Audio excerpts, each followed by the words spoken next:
Hi guys, today I'm going to show you how to log in to BrainPop. This should be really easy, but I just want to make sure that you know how to do it because we are going to be using BrainPop quite a bit. So the first thing that you'll want to do, and chances are your Nearpod lesson will lead you straight to the site, so you won't need to do this, but if you do need to, go to www.brainpop.com.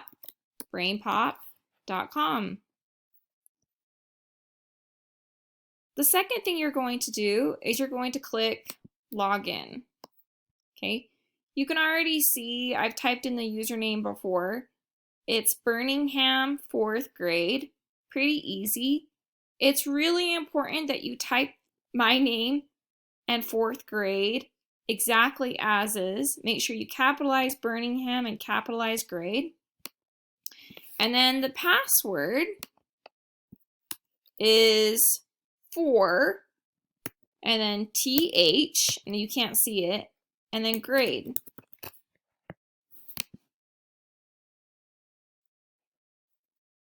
When you are in BrainPop, you're going to go ahead and for this particular lesson, you're going to type election.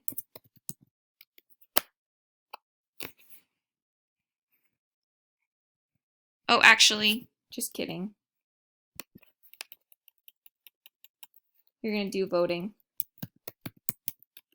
Because that's what our lesson's about. Okay. And then you're going to come over here and click on voting. You can watch the election video if you want, but this is the one that I'd like you to watch. So you're going to go ahead and click on voting. You're going to go ahead and press play.